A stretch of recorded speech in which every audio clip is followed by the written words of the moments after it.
নমস্কার বন্ধুরা, আধার অফিসে নিয়োগ করতে চলেছে বহু সংখ্যক কর্মী এবং 23 জেলা থেকে সারা ভারতে এখানে নিয়োগ হবে। যোগ্যতা মাত্র 12 পাশে তুমি এখানে আবেদন করতে পারবে এবং 2025-এ আধার কার্ড রিক্রুটমেন্টে কোনো ফিজও লাগছে না, এক্সামও নেই। তাহলে চলো 24 আওয়ার্স জব সার্চ চ্যানেলের হাত ধরে যাবতীয় বিজ্ঞপ্তি তোমাদের জানিয়ে দিই এবং আবেদনের শেষ তারিখ কত সমস্ত কিছুই তোমরা জানতে পারবে। খালি সাবস্ক্রাইব করে রেখো চ্যানেলটি এবং লাইক ও শেয়ার করতে ভুলো না। প্রথমেই তোমাদের জানিয়ে রাখি, এখানে আবেদনের শেষ তারিখ থাকছে 30শে জুন 2025। হ্যাঁ বন্ধুরা, তারিখটা ভালো করে দেখো তোমরা। এখানে আবেদনের তারিখ 30শে জুন 2025। আধার রিক্রুটমেন্টে তোমাদের জরুরি তারিখটি জানিয়ে দিলাম।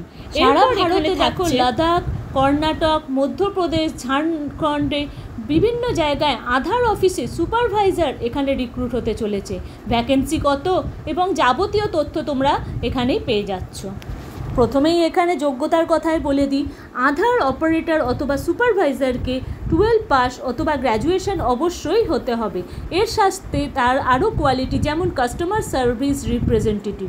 একজন কাস্টমার সার্ভিস রিপ্রেজেন্টেটিভের কী কী কোয়ালিটি থাকবে, যেমন তোমাকে ডিল করতে হবে অনলাইন প্রোডাক্টস এবং সার্ভিস করতে হবে এবং তোমাকে ভেরিফিকেশনও করতে হবে এবং আইডেন্টিফিকেশন আবেদন করার জন্য এখানে তোমাকে বয়স সীমা মিনিমাম থাকতে হবে 18 বছর এবং ম্যাক্সিমাম বয়স এখানে 45 বছর পর্যন্ত তোমরা অ্যাপ্লাই করতে পারো আধার কার্ড সুপারভাইজার। এখানে স্টার্টিং স্যালারি থাকছে 19,000 টাকা থেকে 25,000 টাকা অনুযায়ী। বিভিন্ন পদ অনুযায়ী এখানে স্টার্টিং স্যালারিও বিভিন্ন হতে পারে। আসছি আরও নতুন নতুন জব আপডেট নিয়ে। তোমরা খালি 24 আওয়ার্স জব সার্চ চ্যানেলকে অবশ্যই সাবস্ক্রাইব করে রাখো, লাইক ও শেয়ার করতে ভুলো না। ধন্যবাদ।